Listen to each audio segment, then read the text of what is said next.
السلام علیکم ورحمۃ اللہ وبرکاتہ۔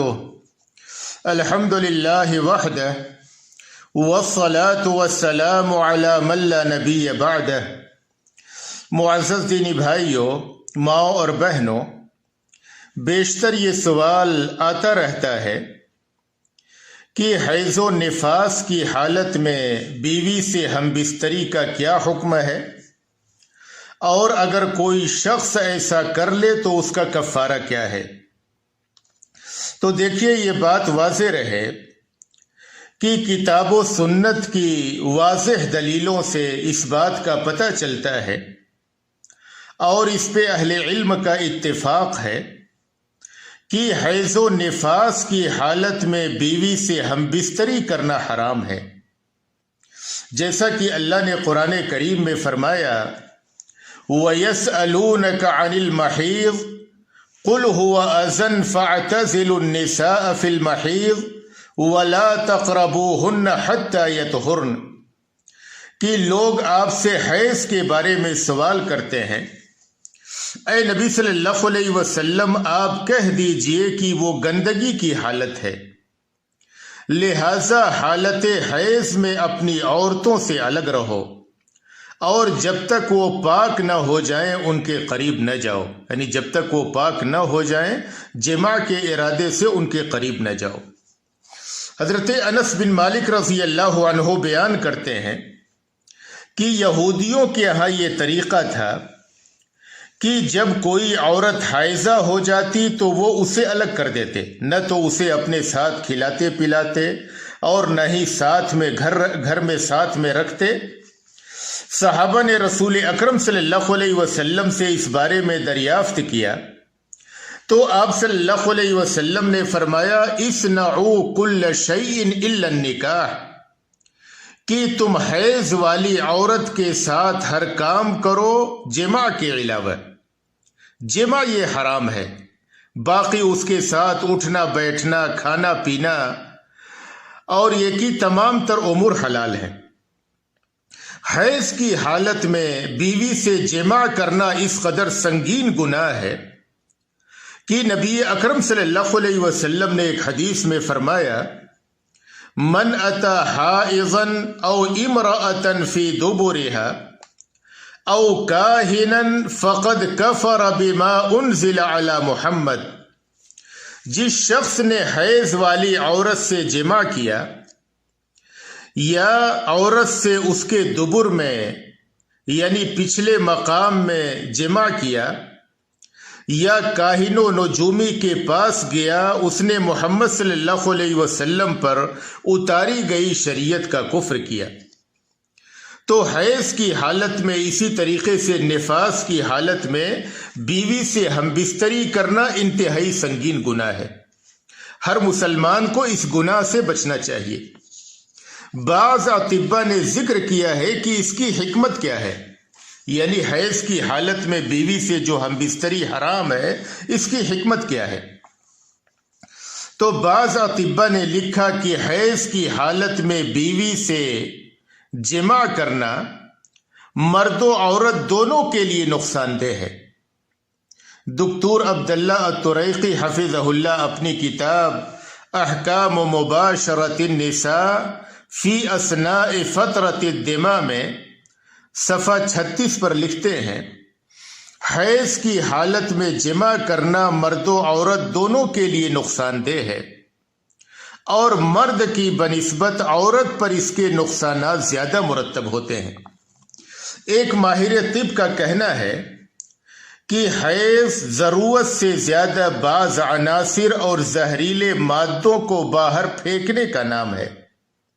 ایک دوسرے ماہر طب نے کہا، حیض عورت کو زہر آلود مادوں سے پاک و صاف کرنے کا ذریعہ ہے۔ محمد علی بار کی کتاب خلق الانسان بین الطب والقرآن میں ہے کہ بحالت حیض عورت کی جنسی شہوت غائب درجہ کمزور پڑ جاتی ہے، بلکہ ایسی حالت میں عورتیں جنسی تعلقات سے بالکل دور رہنا ہی پسند کرتی ہیں، اور بہت ساری عورتیں حیض کی حالت میں سر درد، کمر درد اور بہت سی تکلیفوں کی شکار ہوتی ہیں،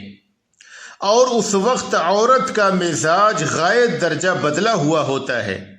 اور قوت تحمل انتہائی کمزور پڑ جاتی ہے۔ یہ تمام تر حالات عورت سے جنسی تعلقات سے دوری اور نفسیاتی راحت و سکون کا تقاضا کرتے ہیں۔ اور بعض اطباء نے یہ لکھا کہ بسا اوقات مرد حالت حیض میں بیوی سے جماع کی وجہ سے عضو تناسل میں سوزش کا شکار ہو جاتا ہے، کیونکہ خون حیض میں بعض ایسے جراثیم پائے جاتے ہیں جو اس مرض کا سبب بنتے ہیں، اور پھر یہ مرض پوری تناسلی مشینری تک سرایت کر جاتا ہے جو مرد کے لیے دائمی سوزش کا سبب ہو جاتا ہے۔ تو حیض کی حالت میں بیوی سے ہم بستری کرنا، اس کے نقصانات بہت زیادہ ہیں۔ مرد پہ بھی اس کے نقصانات مرتب ہوتے ہیں اور یہ کہ عورت پر بھی اس کے نقصانات مرتب ہوتے ہیں، اور اللہ تبارک و تعالی اس کی مزید اور حکمتوں سے واقف ہے۔ تو ایک مسلمان مرد و عورت کو یہ چاہیے کہ وہ حیض کی حالت میں بیوی سے ہم بستری کرنے سے پرہیز کریں۔ اگر کوئی شخص حیض کی حالت میں اپنی بیوی سے ہم بستری کر لیتا ہے، یہ جانتے ہوئے کہ حیض کی حالت میں بیوی سے ہم بستری کرنا حرام ہے، اور یہ عمل وہ اپنی رضا و خوشنودی سے کرتا ہے، کسی نے اسے مجبور نہیں کیا اس عمل کے لیے، تو ایسے شخص پر توبہ و استغفار کے ساتھ کفارہ لازم ہوتا ہے، جیسا کہ عبداللہ بن عباس رضی اللہ عنہ کی روایت میں ہے کہ رسول اکرم صلی اللہ علیہ وسلم نے حیض والی عورت سے جماع کر لینے والے کی بابت فرمایا، فی الذی یاتی امرأتہ وہی حائض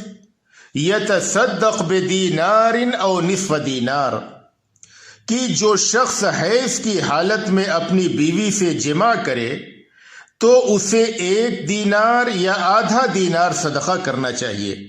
علامہ البانی رحمہ اللہ نے اس روایت کو صحیح قرار دیا ہے، اور یہ کہ بعض دوسرے اہل علم نے اس روایت پر کلام کیا ہے۔ اہل علم کے درمیان کفارہ کی مقدار کے بارے میں اختلاف ہے کہ آیا کتنا کفارہ ادا کرے، یعنی اس کے اوپر توبہ استغفار کے ساتھ کفارہ لازم ہے۔ آیا وہ 1 دینار کفارہ ادا کرے یا یہ کہ نصف دینار؟ عبداللہ بن عباس رضی اللہ عنہ فرماتے ہیں کہ اگر خون حیض کے ابتدائی مرحلے میں بیوی سے جماع کیا تو 1 دینار بطور کفارہ ادا کرے، اور اگر خون کے بند ہونے کے وقت یعنی خون حیض کے آخری مراحل میں بیوی سے جماع کیا ہے تو آدھا دینار بطور کفارہ ادا کرے۔ بعض فقہا نے اسی قول کو اختیار کیا ہے۔ بعض دوسرے فقہا کا کہنا ہے کہ اگر حیض کے دنوں میں جماع کیا ہو تو 1 دینار بطور کفارہ ادا کرے، اور اگر خون حیض بند ہونے کے بعد غسل حیض سے پہلے بیوی سے جماع کیا تو آدھا دینار صدقہ کرے۔ اور بعض فقہا کا خیال ہے کہ 1 دینار یا آدھا دینار یہ بطور اختیار کے ہے، یعنی ان دونوں میں سے وہ جو بھی مقدار ادا کر دے، یعنی 1 دینار صدقہ کر دے یا یہ کہ آدھا دینار صدقہ کر دے، یہ کفایت کرتا ہے۔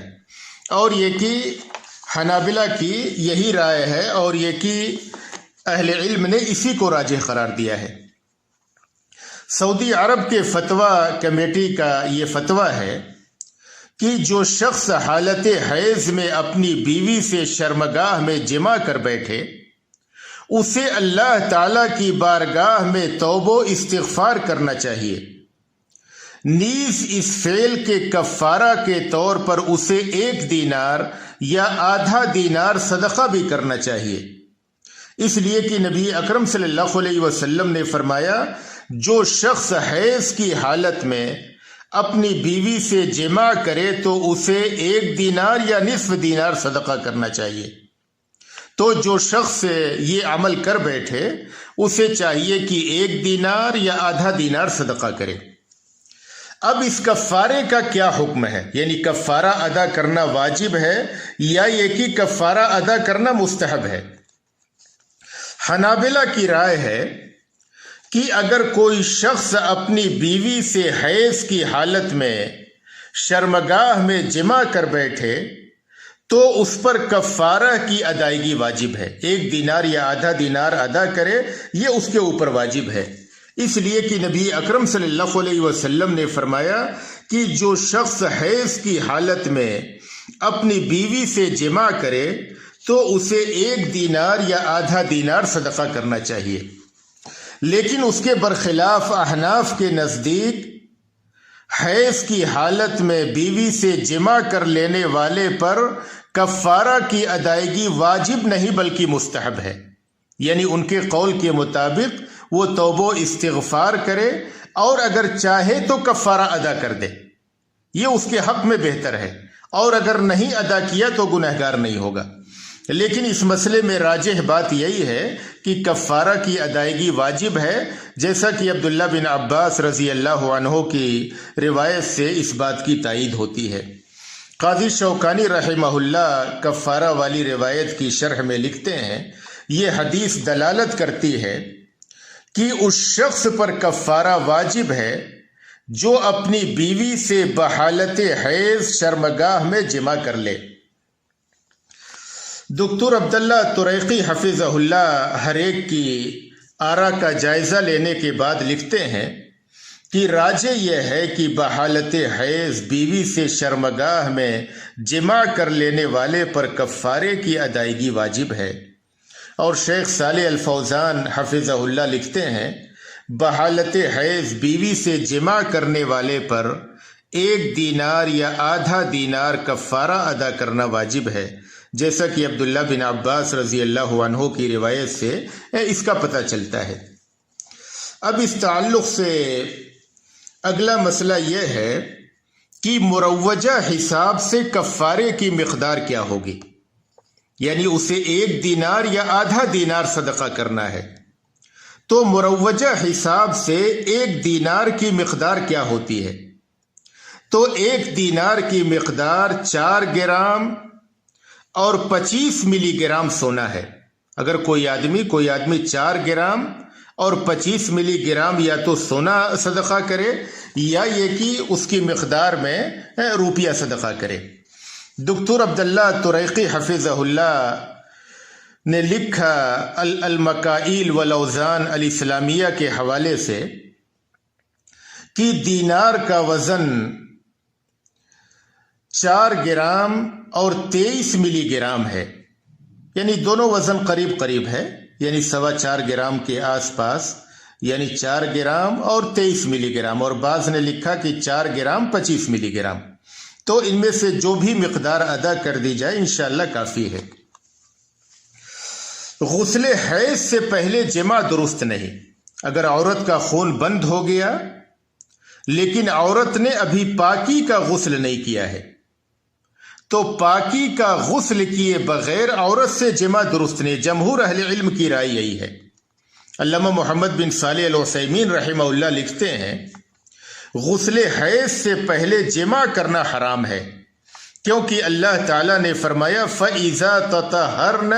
فَأْتُوهُنَّ مِنْ حَيْثُ أَمَرَكُمُ اللَّهُ، کہ جب وہ عورتیں پاک ہو جائیں، یعنی حیض سے پاکی کا غسل کر لیں تو جمع کی نیت سے ان کے پاس آؤ۔ اور سعودی عرب کی فتویٰ کمیٹی نے بھی اسی بات کا فتویٰ دیا ہے، اور امام شافعی رحمہ اللہ کی بھی یہی رائے ہے کہ حائضہ عورت سے جمع نہ کیا جائے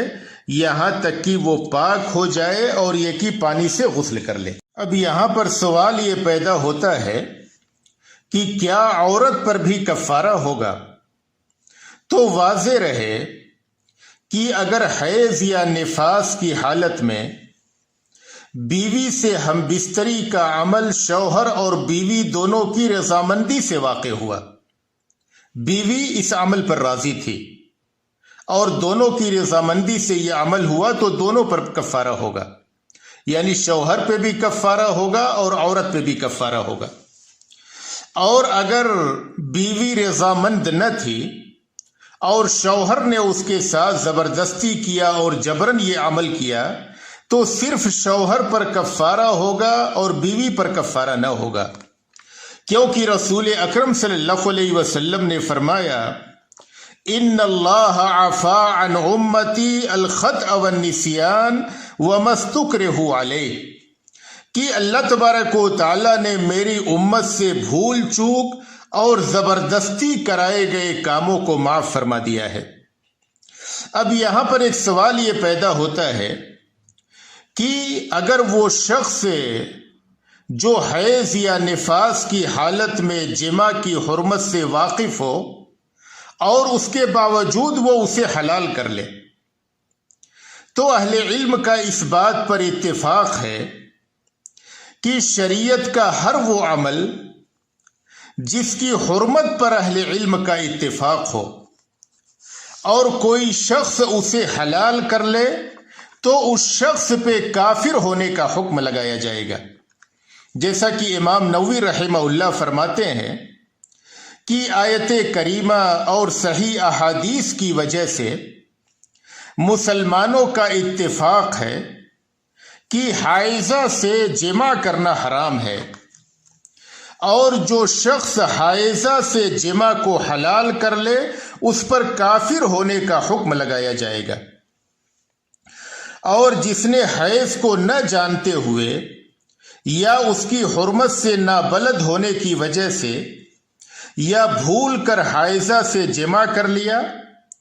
یا بالجبر اس سے ایسا کرایا گیا تو اس پر کوئی گناہ اور کفارہ نہیں ہے، کیونکہ رسول اکرم صلی اللہ علیہ وسلم نے فرمایا ان اللہ تجاوز عن امتی الخطأ والنسیان وما استکرہوا علیہ، کہ اللہ نے میری امت سے بھول چوک اور زبردستی کرائے گئے کاموں کو معاف فرما دیا ہے۔ امام نووی رحمہ اللہ نے اس بات کو اپنی کتاب المجموع جلد 2 صفحہ 363 پر ذکر کیا ہے۔ قاضی شوکانی رحمہ اللہ اپنی کتاب نیل الاوطار میں لکھتے ہیں حائضہ سے جماع مسلمانوں کے اجماع، قرآن کریم اور سنت نبویہ کی صریح دلیلوں سے حرام ہے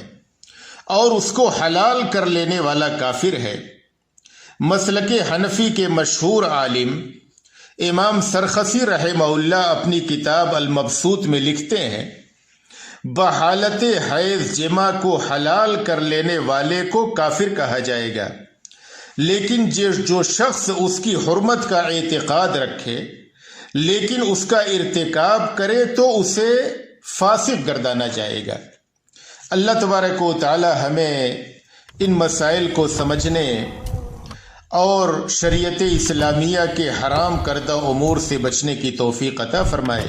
واللہ اعلم وصلی اللہ علی نبینا محمد۔